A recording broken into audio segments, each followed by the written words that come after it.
This is your key fob, and they've shown that all you have to do to access the back is this. Push this little latch to the top, all the way from the middle, and that releases the lock from the metal blade. And then here, see this line? That's all you gotta do, split it along that line. Get something strong and something that's thin enough that you can open. You just need to open a little bit. There you go. And we are in business. So just go along this. Perfect.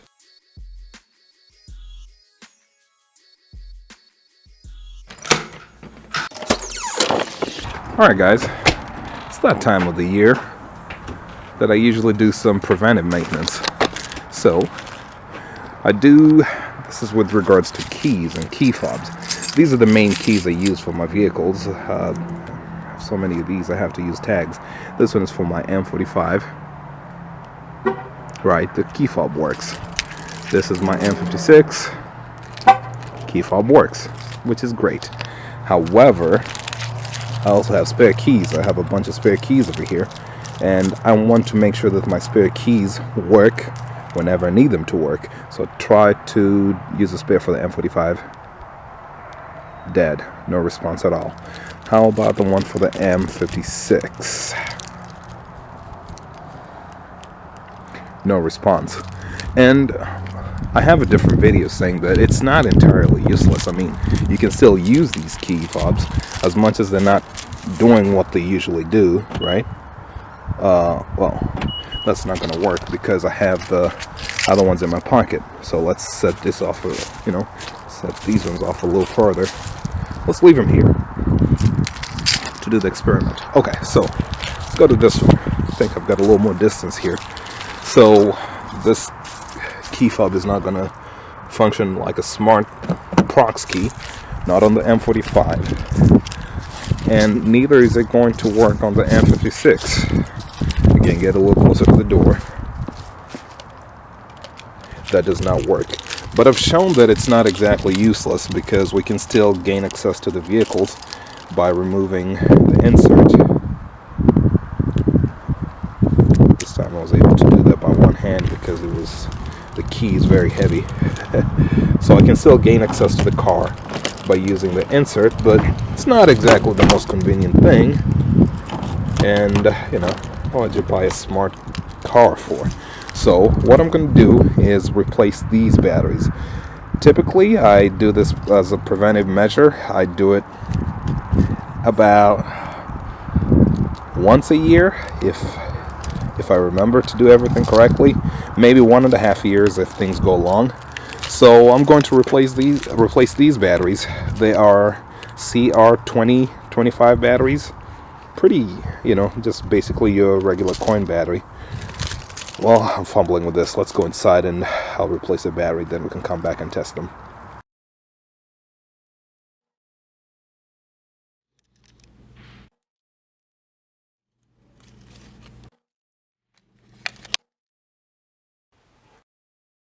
As you've seen, I do have quite a decent selection of these batteries as spares. Just need to do a better job of using them as spares. I have 2025s, a lot of those. I have 2032s as well. And I'd like to offer a caution against using 2032. Some people try to use 2032s because I believe they have a higher voltage rating. However, they can fit in quotations. It's a pretty snug fit because the key fobs are made for the 2025s. But I know there have been reports of people having issues with their key fobs acting erratically whenever they use a non-specified battery. So this is what I have, 2025s. Just got these open, however you please.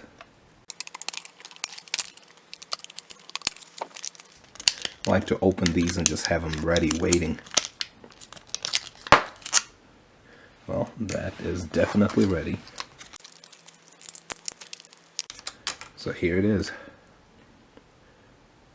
Some general warnings about it's harmful if swallowed in different languages. Don't give it to babies, basically. So So this is the other part of it. This is your key fob, and they've shown that all you have to do to access the back is this. Push this little latch to the top, all the way from the middle, and that releases the lock from the metal blade.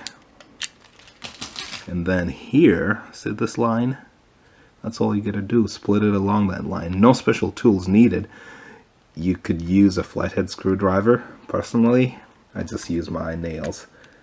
They're not that long, but they're usually strong enough to do this.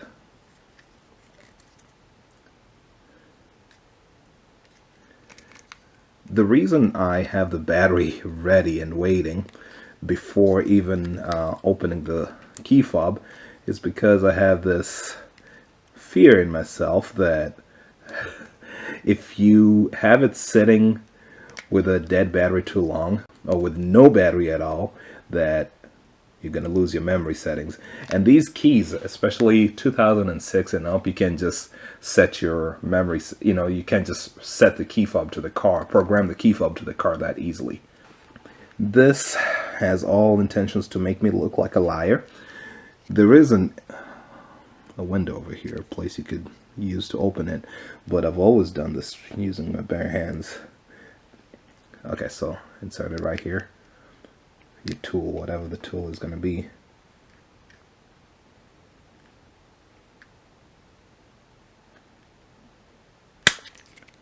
Oh yeah, that's how you end up breaking stuff. Let me try using the pair of scissors. Get something strong and something that's thin enough that you can open. You just need to open a little bit. There you go. As long as I heard that crack, and we are in business. See, it's open now. So just go along this. Perfect. So here it is. So just take this out, replace it in kind. And while I'm struggling to remove that, I should say that my fear of having it without a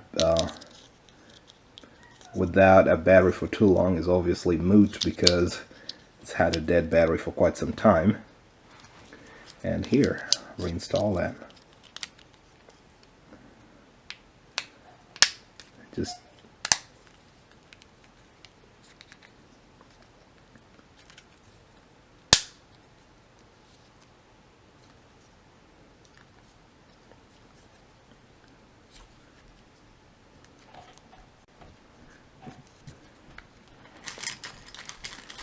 and there you go.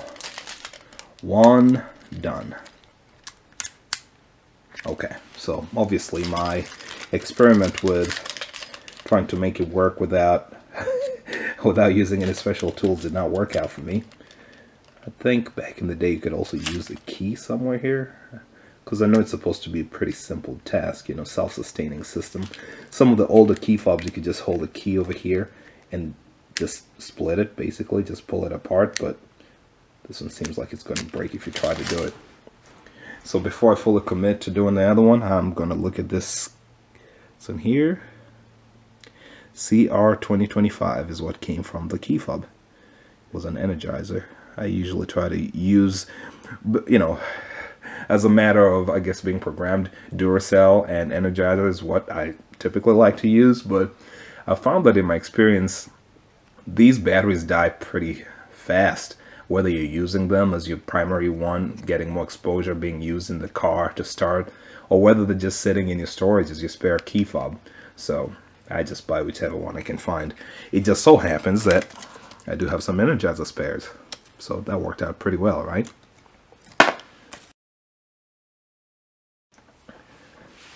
And then let's get ready with the other one. This is for the M45. The M45 key fob is very similar to the other one. Get your metal object, something pretty narrow. I don't want to say sharp, because sharp will cut you probably, but narrow enough to get into this gap over here. And you're doing it in a motion like you're cutting it, really.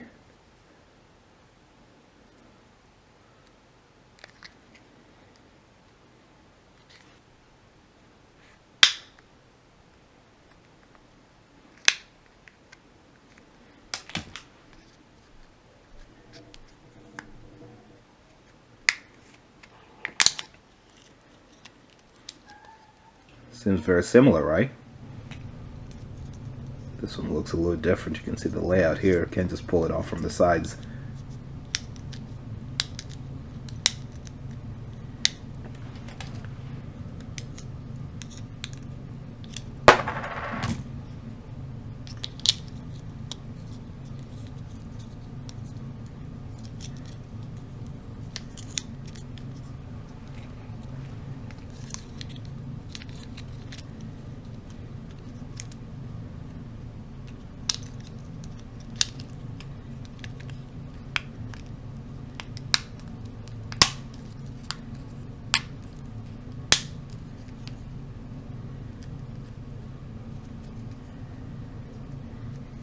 And that's it.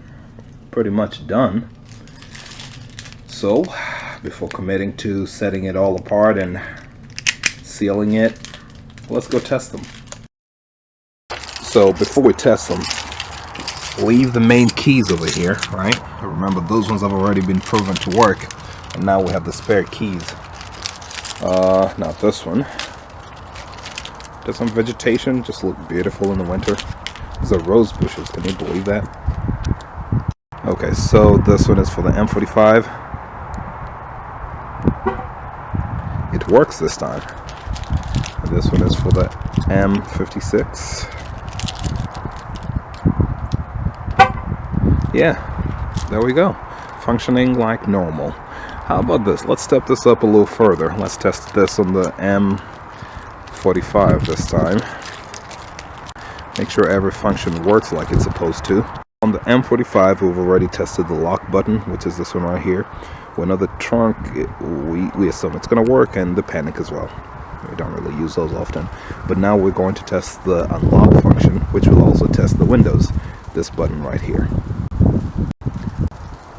Push and hold.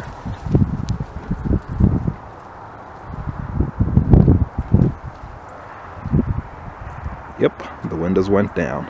So I'd say it's a success. It works. But now, like we've always shown, there's not much we can do about locking the windows or rolling up the windows with the lock button. So we'll have to get to the car and make it work by using the key insert. So that's what we're going to do next.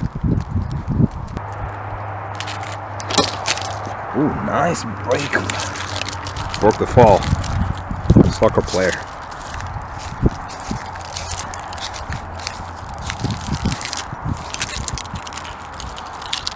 Something happened to automakers and they stopped giving you another keyhole on the passenger side, so I have to go to the driver's side all the way on the other side. It's not a big deal. I'm going to do that in less than 2 seconds. Okay, so come here and remember, clockwise rolls things down, unlocks. Counterclockwise will roll everything up. So let's do it counterclockwise.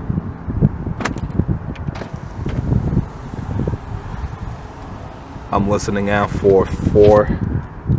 Yep, I heard it on all 4 corners, but still, it would be smart to go around and make sure that all windows did indeed roll up, because with electronics, I've been surprised in the past. So yeah, we're good. Done. Experiment is over, and the project is over. Good luck, y'all.